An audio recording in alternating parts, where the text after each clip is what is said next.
नमस्कार जय जगन्नाथ शुभ सकाळ। आज हूँ फेब्रुआरी 10 तारिख मंगलवार। आज दिन अनेक गुरुत्वपूर्ण खबर आसी तेणु भिडियो को शेष पर्यंत देखा मोर आपण को अनुरोध। तेबे आसंतु आज दिन 20 बड़ खबर उपर नजर पकाइबा। वीडियो भल लगिले आपण भल पाइबा स्वरूप गोटे गोटे लाइक निश्चित करदेवे। एथिसह आपण केउ जिल्ला रे खबर देखुचंती कमेंट करी जणाई देवे। आज प्रथम खबर निर्वाचन लड़िबे सुर पुणी मैदान को ओह्लाइबे सुर राउतराय। जटनी रे निर्वाचन लड़िबा नै संकेत देले। लोके चाहिए कांग्रेस टिकेट रु पुणी लड़िबी कहले सुर।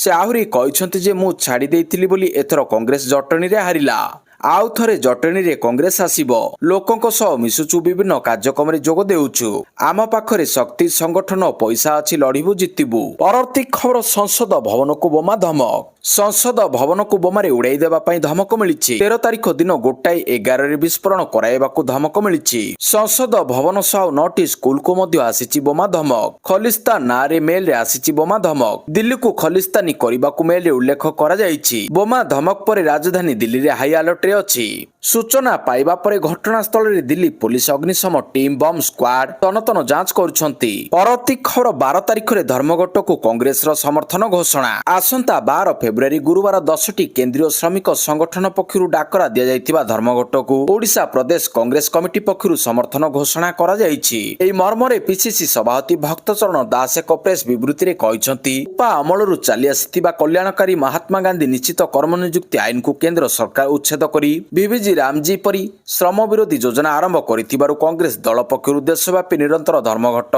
विक्षोभ अनशन चली आसी। 10टी केंद्रीय ट्रेड यूनियन जथा आईएनटीयूसी, एआईटीयूसी, एचएमएस, सीआईटीयू, बीयूसीसी, यूटीयूसी, एलपीएफ और सेवा समेत विभिन्न बैंक बीमा राज्य और केंद्र कर्मचारी संगठन परी 50 रु अधिक स्वाधीन महासंघ आह्वान रे मनरेगा उच्छेद विरोधी और श्रमिक विरोधी 4 श्रम कोड बातिल दाबी रे देशव्यापी धर्मघट करा जाउथिबारु कांग्रेस याकू समर्थन करुछि। पीसीसी रो निर्देश क्रमे राज्यव्यापी समस्त जिला कांग्रेस कमिटी पक्षरु राज्यर घरोई उपभोक्ता 300 यूनिट मागणा बिजुली देबा और चाषीक पई बिजुली देय संपूर्ण छाड़ करिबा दाबी रे गत 2 मास होला राज्यव्यापी आंदोलन होई आसुछि। परवर्ती खबर हर्षित राणा सर्जरी सफल। हॉस्पिटल बेडरू मिशन 2 आरंभ। टीम इंडिया द्रुत बॉलर हर्षित राणा आंठू सर्जरी सफल होईछि। निज इंस्टाग्राम रे फोटो पोस्ट करी शेयर करिसंती। हर्षित हॉस्पिटल बेडरू फोटो शेयर करी निज स्वास्थ्य विषय सूचना दैछंती। साउथ आफ्रिका विपक्ष टी20 वार्म अप मैच रे आंठू रे आघात लागितिला। याहा परे टी20 विश्वकप टूर्नामेंट रु बाद पड़िथिले हर्षित। हर्षित राणा हॉस्पिटल बेडरू इंस्टाग्राम रे सर्जरी पर निजर फोटो शेयर करी तांको सर्जरी होई सारथिबा कहिसंती। याहा परे निजर 2टी मिशन विषय सूचना दैछंती। परवर्ती खबर मासे भितरे कंधमाल हबो माओ मुक्त। मासक भितरे कंधमाल जिला हेबो माओ मुक्त अंचल एनी सूचना दैछंती दक्षिणांचल आईजी नीति शेखर। सूचना दे से कहिसंती कंधमाल रे केकेबीएन 30 रु 40 माओवादी सक्रिय अछंती। सुक्रु सेमानक नेतृत्व नेउछि। आम ऑपरेशन चलिछि। कंधमाल माओमुक्त हेले दक्षिणांचल रेंज माओमुक्त होइजिबो। पूर्वरु राज्यर रायगड़ा बौद्ध कोरापुट जिला को माओमुक्त घोषणा करा जाइछि। परवर्ती खबर 3082 सेंटर रे मैट्रिक परीक्षा। माध्यमिक शिक्षा परिषद पक्षरु प्रेस मीट। आसंता 19 तारिख रु आरंभ हबो मैट्रिक परीक्षा। एथर राज्यर 3082 सेंटर रे हेबो मैट्रिक परीक्षा। एने सूचना दैछंती बोर्ड सभापति श्रीकांत तराई। प्रश्नपत्र रखिबा पई 322टी नोडाल सेंटर रहिछि। अनुमोदित रूट रे प्रश्नपत्र जीव अन्य बाटरे मना। मैट्रिक परीक्षा पई 5,61,979 पिला फॉर्म फिलअप करिसंती। समस्त सेंटर रे सीसीटीवी व्यवस्था करा जाइछि। परीक्षा किपरि चालिछि बोर्ड रो कमांड कंट्रोल रूम रु देखिएबो। 17 तारिख भितरे प्रश्नपत्र सब नोडाल सेंटर रे पहुंची जीवो। परवर्ती खबर बीजेपी रे मिसिले बिरिडी और कृष्ण प्रसाद ब्लॉक अध्यक्षा। बीजेडी हाथरू खसिला जगतसिंहपुर बिरिडी और ब्रह्मगिरी कृष्ण प्रसाद ब्लॉक। बीजेडी छाड़ी बीजेपी रे शामिल हेले 2 ब्लॉक अध्यक्षा। कृष्ण प्रसाद ब्लॉक अध्यक्ष सरोजिनी तराई बीजेपी रे शामिल। बिरिडी ब्लॉक अध्यक्षा ममता पात्र मध्य बीजेपी रे मिसिले। राज्य कार्यालय रे सभापति मनमोहन सामल को उपस्थिति रे शामिल होइछंती। परवर्ती खबर दक्षिण ओडिशार विकास पई दाबी उपस्थापन कले सस्मित। संसद रे बजेट अधिवेशन चलिथिबा बेले दक्षिण ओडिशा जिला तथा गंजाम गजपति कंधमाल रायगड़ा कोरापुट नवरंगपुर एवं मालकानगिरी सामग्रिक विकास पई शून्य काल रे बीजेडी सांसद ଡକ୍ଟର ସସ୍ମିତି ପାତ୍ର ଦାବି ଉପସ୍ଥାପନ କରିଛନ୍ତି। ପ୍ରାଥମିକ ଧ୍ୟାନ ରେଳବାଇ ଜାତୀୟ ରାଜପଥ ଏବଂ ବିମାନ ବନ୍ଦର ବିକାଶ ଉପରେ ନଜର ରଖାଯାଇଛି। ସସ୍ମିତି ପାତ୍ର କହିଛନ୍ତି, ବିଜୁ ଜନତା ଦଳ ଏବଂ ଆମର ମାନ୍ୟବର ନେତା ଶ୍ରୀ ନବୀନ ପଟ୍ଟନାୟକ ଜୀଙ୍କ ପକ୍ଷରୁ ମୁଁ ଦକ୍ଷିଣ ଓଡ଼ିଶାର ସାମଗ୍ରିକ ବିକାଶ ପାଇଁ କେନ୍ଦ୍ର ସରକାରଙ୍କ ନିକଟରେ ପୁଣି ଥରେ ଏକ ଦୃଢ଼ ଦାବି ରଖିଛି। ଏ ଅଞ୍ଚଳର ପ୍ରଗତି ପାଇଁ ରୋଡମ୍ୟାପ୍ 3ଟି ସ୍ତମ୍ଭ ଉପରେ ନିର୍ଭର କରେ। ରେଳବାଇ ଜାତୀୟ ରାଜପଥ ଏବଂ ବିମାନ ଚଳାଚଳ। ପ୍ରତି ଖବର ସେଚେଲ୍ସର ରାଷ୍ଟ୍ରପତିଙ୍କୁ ଭେଟିଲେ ମୋଦି। ସେଚେଲ୍ସର ରାଷ୍ଟ୍ରପତି ଡକ୍ଟର ପ୍ରାଟିକ୍ ହର୍ମିନ୍ଙ୍କୁ ଭେଟିଛନ୍ତି ପ୍ରଧାନମନ୍ତ୍ରୀ ନରେନ୍ଦ୍ର ମୋଦି। ସାକ୍ଷାତ ସମୟରେ ଦୁଇ ନେତା ଦ୍ୱିପାକ୍ଷିକ ସହଯୋଗ ଉପରେ ଆଲୋଚନା କରିଛନ୍ତି। ପ୍ରଧାନମନ୍ତ୍ରୀ ମୋଦି କହିଛନ୍ତି, ଭାରତ ଏବଂ ସେଚେଲ୍ସର ମଧ୍ୟରେ ସମ୍ପର୍କ କେବଳ କୂଟନୈତିକ ସ୍ତରରେ ସୀମିତ ନୁହେଁ। ଭାରତ ମହାସାଗରର ତରଙ୍ଗ ଶତାବ୍ଦୀ ଧରି ଆମ ଲୋକଙ୍କୁ ଯୋଡ଼ିଛି। ଏହାର କୂଳରେ ଦୁଇ ଦେଶ ମଧ୍ୟରେ ବାଣିଜ୍ୟ ସମୃଦ୍ଧ ହୋଇଥିଲା, ସଂସ୍କୃତି ମିଶ୍ରିତ ହୋଇଥିଲା ଏବଂ ବିଶ୍ୱସାରା ପରମ୍ପରା ଆହୁରି ମଜବୁତ ହୋଇଥିଲା। ପରବର୍ତ୍ତୀ ଖବର, ସ୍ୱାସ୍ଥ୍ୟ ଅବସ୍ଥା ବିଗିଡ଼ିବା ପରେ ହସ୍ପିଟାଲରେ ଭର୍ତ୍ତି ହେଲେ ଶରଦ ପାୱାର। ସୋମବାର ଅପରାହ୍ନରେ ଏନସିପି ସାପା ମୁଖ୍ୟ ଶରଦ ପାୱାରଙ୍କ ସ୍ୱାସ୍ଥ୍ୟ ଅବସ୍ଥା ଖରାପ ହେବା ପରେ ତାଙ୍କୁ ବାରମା ସ୍ଥିତ ତାଙ୍କ ବାସଭବନରୁ ପୁନେର ଏକ ହସ୍ପିଟାଲକୁ ନିଆଯାଇଥିଲା। ସ୍ଥାନାନ୍ତର ସମୟରେ ତାଙ୍କ ଝିଅ ସୁପ୍ରିୟା ସୁଲେ ଏବଂ ପତ୍ନୀ ପ୍ରତିଭା ପାୱାର ତାଙ୍କ ସହିତ ଥିଲେ। କାଶ, ଥଣ୍ଡା ଏବଂ ନିଶ୍ୱାସ ନେବାରେ କଷ୍ଟ ହେବା ଭଳି ଲକ୍ଷଣ ଅନୁଭବ କରିବା ପରେ 85 ବର୍ଷୀୟ ବିରୋଧୀ ନେତାଙ୍କୁ ପୁନେର ରୁବି ହୋଲ୍ କ୍ଲିନିକ୍ ହସ୍ପିଟାଲକୁ ନିଆଯାଇଥିଲା। ପରବର୍ତ୍ତୀ ଖବର, ମଣ୍ଡିରେ ଚାଷୀ ସମସ୍ୟା ଏବଂ ଧାନ ସଂଗ୍ରହ ନେଇ ମୁଖ୍ୟମନ୍ତ୍ରୀଙ୍କୁ ପତ୍ର ଲେଖିଲେ ବିରୋଧୀ ଦଳ ନେତା। ମଣ୍ଡିରେ ଚାଷୀ ହଇରାଣ ହେବା ଏବଂ ଧାନ ସଂଗ୍ରହ ନେଇ ନିର୍ବାଚନୀ ପ୍ରତିଶ୍ରୁତିକୁ ପାଳନ କରିବା କ୍ଷେତ୍ରରେ ଚରମ ବିଫଳତା ସମ୍ବନ୍ଧରେ ମୁଖ୍ୟମନ୍ତ୍ରୀ ମୋହନ ଚରଣ ମାଝୀଙ୍କୁ ବିରୋଧୀ ଦଳ ନେତା ନବୀନ ପଟ୍ଟନାୟକ ପତ୍ର ଲେଖିଛନ୍ତି। ବିରୋଧୀ ଦଳ ନେତା ଲେଖିଛନ୍ତି, ଧାନ ସଂଗ୍ରହ ସମୟରେ ଆମ ରାଜ୍ୟର ଅନ୍ନଦାତାମାନେ କିପରି ବ୍ୟବସ୍ଥା ଶୋଷଣ ତଦ୍ନିତ କଷଣର ସମ୍ମୁଖୀନ ହେଉଛନ୍ତି, ସେ ସମ୍ପର୍କରେ ଦୁଃଖର ସହ ମୁଁ ଆପଣଙ୍କ ଦୃଷ୍ଟି ଆକର୍ଷଣ କରୁଛି। ପରବର୍ତ୍ତୀ ଖବର, ଖଲିସ୍ତାନୀ ଆତଙ୍କବାଦୀଙ୍କୁ ଝଟକା, ଭାରତକୁ କ୍ଷତି ପହଞ୍ଚାଇଲେ କାନାଡା ନେବ ଦୃଢ଼ କାର୍ଯ୍ୟାନୁଷ୍ଠାନ। ଖଲିସ୍ତାନୀ ଆତଙ୍କବାଦୀଙ୍କୁ ମିଳିଲା ବଡ଼ ଝଟକା। ଭାରତକୁ କ୍ଷତି ପହଞ୍ଚାଇବାକୁ ଚାହିଁଲେ କାନାଡା ନେବ ଦୃଢ଼ କାର୍ଯ୍ୟାନୁଷ୍ଠାନ। ଦୁଇ ଦେଶ ମଧ୍ୟରେ ସୁଦୃଢ଼ ହେଉଛି ସମ୍ପର୍କ। କାନାଡା ଗସ୍ତରେ ଥିବା ଭାରତର ଜାତୀୟ ସୁରକ୍ଷା ପରାମର୍ଶଦାତା ଅଜିତ ଡୋଭାଲଙ୍କ ଉପସ୍ଥିତିରେ ଦୁଇ ଦେଶ ମଧ୍ୟରେ ସୁରକ୍ଷା ଆଲୋଚନା ହୋଇଛି। ବୈଠକ ସମୟରେ ଅଜିତ ଡୋଭାଲ କାନାଡାର ଜାତୀୟ ସୁରକ୍ଷା ଏବଂ ଗୁଇନ୍ଦା ପରାମର୍ଶଦାତା ଏବଂ ପ୍ରଧାନମନ୍ତ୍ରୀଙ୍କ ଡେପୁଟି କର୍କ ନାଥାଲି ଡ୍ରୋଇନ୍ଙ୍କ ସହ କଥା ହୋଇଛନ୍ତି। ଭାରତ ଏବଂ କାନାଡା ଜାତୀୟ ସୁରକ୍ଷା ଆଇନ ପ୍ରବର୍ତ୍ତନ ଏବଂ ସାଇବର ସୁରକ୍ଷା ଉପରେ ସହଯୋଗକୁ ଆହୁରି ଶକ୍ତି କରିବା ପାଇଁ ଏକ ମିଳିତ କାର୍ଯ୍ୟ ଯୋଜନା ଉପରେ ସହମତ ପ୍ରକାଶ କରିଛନ୍ତି। ପରବର୍ତ୍ତୀ ଖବର, ରାଜ୍ୟରେ କମିବ ଶୀତ ପ୍ରଭାବ। ଏଥର ବଢିବ ରାତି ତାପମାତ୍ରା। ଆସନ୍ତା 4 ଦିନ ଭିତରେ ରାତି ତାପମାତ୍ରା 2ରୁ 4 ଡିଗ୍ରୀ ବଢିପାରେ। ଏହାର ପ୍ରଭାବରେ ଶୀତ କମିଯିବ ବୋଲି ଆକଳନ କରିଛି ପାଣିପାଗ ବିଭାଗ।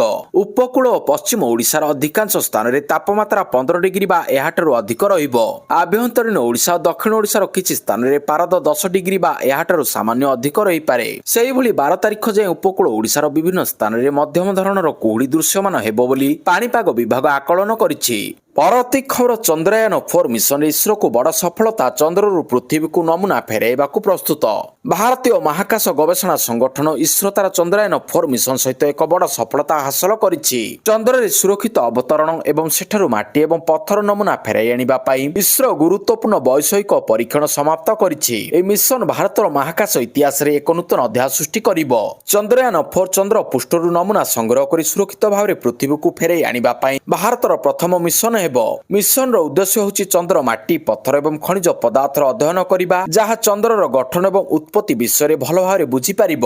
ପରବର୍ତ୍ତୀ ଖବର, ଜାପାନ ନିର୍ବାଚନରେ ପ୍ରଧାନମନ୍ତ୍ରୀ ତାକାଇଚିକିଙ୍କ ଐତିହାସିକ ବିଜୟ।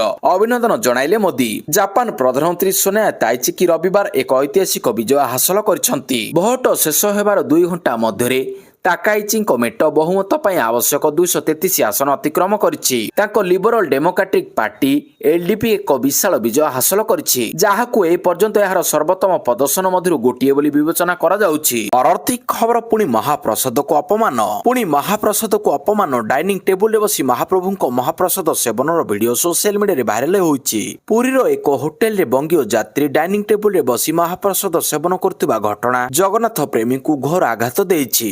ଭକ୍ତି ଭାବର ସହ ମହାପ୍ରଭୁ ଶ୍ରୀ ଜଗନ୍ନାଥଙ୍କ ଦର୍ଶନ ଯେପରି ଅକ୍ଲେଶରେ ମୁକ୍ତି ଦେଇଥାଏ, ସେହିପରି ମହାପ୍ରସାଦକୁ ଭକ୍ତି ଭାବର ସହ ଦର୍ଶନ ଓ ସେବନ ମୁକ୍ତି ଦେଇଥାଏ ବୋଲି ପୌରାଣିକ ବର୍ଣ୍ଣନା ରହିଛି। ପରବର୍ତ୍ତୀ ଖବର, ରେଳ ଯାତ୍ରୀଙ୍କ ପାଇଁ ବଡ଼ ଖବର। ଅର୍ଡର କଲେ ସିଟରେ ପାଖରେ ମିଳିବ ଖାଦ୍ୟ।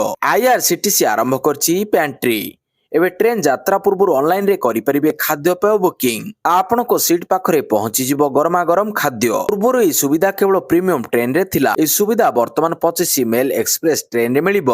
ଏହା ଦ୍ୱାରା ରେଳ ଯାତ୍ରୀଙ୍କ ଯାତ୍ରା ଆହୁରି ସୁଖଦ ଏବଂ ଆରାମଦାୟକ ହେବ।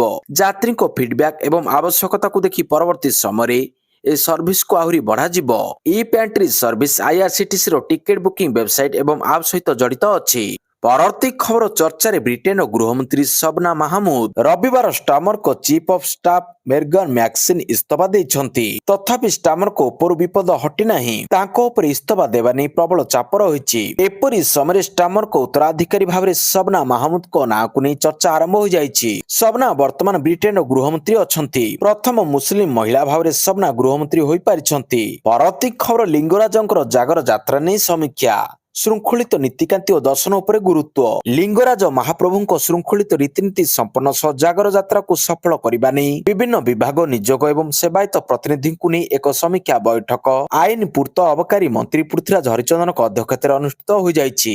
ଲୋକସଭା ଭବନ ସ୍ଥିତ ଆଇନ ବିଭାଗ ସମ୍ମିଳନୀ କକ୍ଷରେ ଅନୁଷ୍ଠିତ ବୈଠକରେ ଅଧ୍ୟକ୍ଷତା କରି ମନ୍ତ୍ରୀ ଶ୍ରୀ ହରିଚନ୍ଦନ କହିଛନ୍ତି, ଜାଗର ଯାତ୍ରା ଭଳି ମହୋତ୍ସବ କେବଳ ଜଣକ ଉଦ୍ୟମରେ କେବେ ବି ସମ୍ଭବ ନୁହେଁ। ଏଥିପାଇଁ ସେବାୟତ ସମୂହ ନିଯୋଗ, ବିଭିନ୍ନ ବିଭାଗର ଅଧିକାରୀ ଓ କର୍ମଚାରୀ, ଜିଲ୍ଲା ପ୍ରଶାସନ, ପୋଲିସ ପ୍ରଶାସନ, ମହାନଗର ନିଗମ, ଅଗ୍ନିଶମ ସେବା ଏପରିକି ଗଣମାଧ୍ୟମର ଗୁରୁତ୍ୱପୂର୍ଣ୍ଣ ଭୂମିକା ରହିଛି।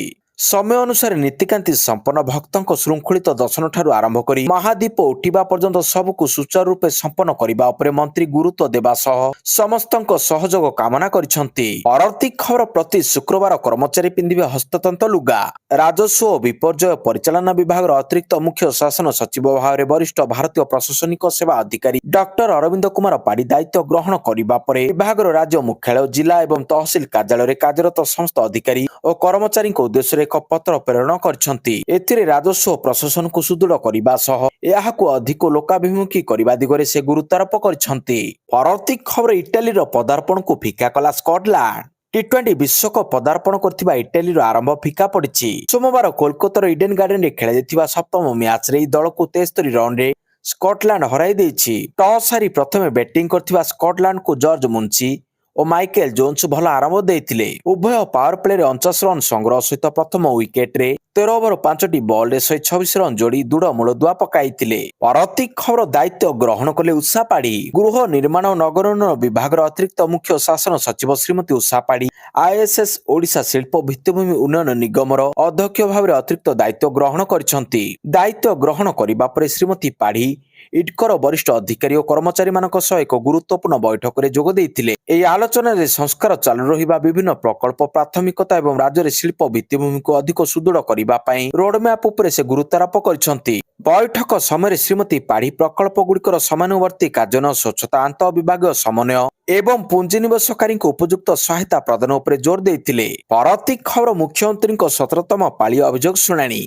94% ଅଭିଯୋଗର ହେଲା ସମାଧାନ। ମୁଖ୍ୟମନ୍ତ୍ରୀ ମୋହନ ଚରଣ ମାଝୀ ଭୁବନେଶ୍ୱର ୟୁନିଟ୍ 2 ସ୍ଥିତ ମୁଖ୍ୟମନ୍ତ୍ରୀଙ୍କ ଅଭିଯୋଗ ଶୁଣାଣି ପ୍ରକୋଷ୍ଠରେ ଲୋକଙ୍କର ଅଭିଯୋଗ ଶୁଣିଛନ୍ତି। ଏହା ଥିଲା 17ତମ ଅଭିଯୋଗ ଶୁଣାଣି କାର୍ଯ୍ୟକ୍ରମ। ମୁଖ୍ୟମନ୍ତ୍ରୀଙ୍କ ସହିତ 5 ଜଣ ବରିଷ୍ଠ ମନ୍ତ୍ରୀ ମଧ୍ୟ ଉପସ୍ଥିତ ରହି ଲୋକଙ୍କର ଅଭିଯୋଗ ଶୁଣିଛନ୍ତି। ପ୍ରତ୍ୟେକ ଥର ପରି ମୁଖ୍ୟମନ୍ତ୍ରୀ ପ୍ରଥମେ ଆସି ପ୍ରକୋଷ୍ଠ ବାହାରେ ଦିବ୍ୟାଙ୍ଗ ବ୍ୟକ୍ତିମାନଙ୍କୁ ଭେଟି ସେମାନଙ୍କର ସମସ୍ୟା ଅଭିଯୋଗ ଶୁଣି ସମାଧାନ ପାଇଁ ବିହିତ ପଦକ୍ଷେପ ନେବା ପାଇଁ ଉପସ୍ଥିତ ଅଧିକାରୀମାନଙ୍କୁ ନିର୍ଦ୍ଦେଶ ଦେଇଥିଲେ। ସମୁଦାୟ 32 ଜଣ ଦିବ୍ୟାଙ୍ଗଙ୍କ ମଧ୍ୟରୁ ଜଟିଳ ରୋଗରେ ପୀଡ଼ିତ ଥିବା ଭଦ୍ରକ ଜିଲ୍ଲାର ବ୍ରଜକିଶୋର ବନ୍ଧାଙ୍କୁ 1 ଲକ୍ଷ ଟଙ୍କା ଓ ଯାଜପୁର ଜିଲ୍ଲାର କାର୍ତ୍ତିକ ସିଂଙ୍କୁ 1.5 ଲକ୍ଷ ଟଙ୍କାର ଚିକିତ୍ସା ସହାୟତା ମଞ୍ଜୁର କରିଥିଲେ। ଏଥିସହିତ ଚିକିତ୍ସା ଆବଶ୍ୟକ କରୁଥିବା ଅନ୍ୟ ଅଭିଯୋଗକାରୀଙ୍କ ଦରଖାସ୍ତ ଉପରେ ପଦକ୍ଷେପ ଗ୍ରହଣ କରିବା ପାଇଁ ବିଭାଗକୁ ନିର୍ଦ୍ଦେଶ ଦେଇଛନ୍ତି। ପରବର୍ତ୍ତୀ ଖବର ଏପଷ୍ଟାଇନ୍ ଫାଇଲ୍ସ। ଆମେରିକାରୁ ନରୱେ ଯାଏଁ ପ୍ରମୁଖ ରାଜନେତାଙ୍କ ଇସ୍ତଫା। ବିଶ୍ୱ ରାଜନୀତିରେ ଭୂମିକମ୍ପ। ଚାଲାଣ ଦୁର୍ନୀତିର କେନ୍ଦ୍ରବିନ୍ଦୁ ଥିବା କୁଖ୍ୟାତ ଜେଫ୍ରି ଏପଷ୍ଟାଇନ୍ଙ୍କ ମୃତ୍ୟୁ ପରେ ତାଙ୍କର ଗୁପ୍ତ ଫାଇଲ ଗୁଡ଼ିକ ଏବେ ବିଶ୍ୱର ରାଜନୈତିକ ମହଲରେ ଭୂମିକମ୍ପ ସୃଷ୍ଟି କରିଛି। ଏହି ଫାଇଲ ଗୁଡ଼ିକରେ ଅନେକ ହାଇ ପ୍ରୋଫାଇଲ ବ୍ୟକ୍ତି ଓ କ୍ଷମତାଶାଳୀ ବିଶ୍ୱ ନେତାଙ୍କର ନାମ ପ୍ରକାଶ ପାଇବା ପରେ ଆମେରିକା, ୟୁକେ, ଫ୍ରାନ୍ସ ଓ ନରୱେ ଭଳି ଦେଶରେ ଇସ୍ତଫା ଦେବାର ଏକ ଧାରା ସୃଷ୍ଟି ହୋଇଛି। ଯାଞ୍ଚ ପରିସରକୁ ଆସିଥିବା ଉଚ୍ଚ ପଦସ୍ଥ ଅଧିକାରୀମାନଙ୍କ ଯୋଗୁଁ ଏକ ବଡ଼ ଆନ୍ତର୍ଜାତିକ ରାଜନୈତିକ ସଙ୍କଟ ସୃଷ୍ଟି ହୋଇଛି। ପରବର୍ତ୍ତୀ ଖବର ମମତା ବାନାର୍ଜୀଙ୍କ ଆବେଦନ ଉପରେ ସର୍ବୋଚ୍ଚ ନ୍ୟାୟାଳୟଙ୍କ ପ୍ରତିକ୍ରିୟା।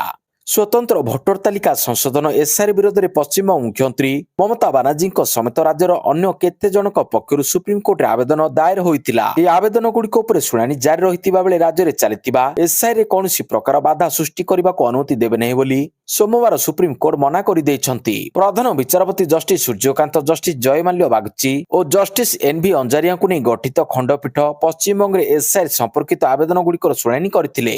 ଏଥିରେ ଅନ୍ୟ ପ୍ରସଙ୍ଗଗୁଡ଼ିକ ମଧ୍ୟରେ ତାର୍କିକ ଅସଙ୍ଗୀତ ତାଲିକାରେ ଭୋଟରମାନଙ୍କୁ କିପରି ବର୍ଗୀକୃତ କରାଯାଇଛି ତାହା ଚ୍ୟାଲେଞ୍ଜ କରୁଥିଲା। ପରବର୍ତ୍ତୀ ଖବର ସେହବାଜଙ୍କୁ ଓକା ଦେଖାଇଲେ ଟ୍ରମ୍ପ। ମଞ୍ଚ ସଜା ହୋଇଥିଲା, ତାଳି ବାଜୁଥିଲା ଏବଂ ଇସଲାମାବାଦକୁ ଲାଗୁଥିଲା ଯେ କୂଟନୀତି ଦୌଡ଼ରେ ସେ ଆଗରେ। କିନ୍ତୁ ଠିକ୍ ସେତେବେଳେ ଆମେରିକା ପାଦ ଚିପି ଚିପି ଆସି ଏମିତି ଚାପୁଡ଼ା ପକାଇଲେ ଯେ ପାକିସ୍ତାନର ପୁରା ବୟାନବାଜି ନିମିଷକରେ ପବନରେ ଉଡ଼ିଗଲା। ପ୍ରକୃତ ଘଟଣା ହେଉଛି ଭାରତ ଆମେରିକା ମଧ୍ୟବର୍ତ୍ତୀକାଳୀନ ବାଣିଜ୍ୟ ଚୁକ୍ତିନାମା ଘୋଷଣା କରାଯାଇଥିଲା, ଯେଉଁଥିରେ ଆମେରିକା ଭାରତର ଏକ ସରକାରୀ ମାନଚିତ୍ର ଜାରି କରିଥିଲା, ଯାହା ବର୍ତ୍ତମାନ ଉଭୟ ପାକିସ୍ତାନ ଓ ଚୀନର ଅସୁବିଧାକୁ ବଢ଼ାଇଛି। ଏହି ମାନଚିତ୍ରରେ ଜମ୍ମୁ କାଶ୍ମୀର ପିଓକେ ସମେତ ଭାରତର ଅନେକ ଅଂଶ ଦେଖିବାକୁ ମିଳିଛି। ଖାଲି ଏତିକି ନୁହେଁ, ବର୍ଷ ବର୍ଷରୁ ଚୀନ ଯେଉଁ ଅଞ୍ଚଳ ଉପରେ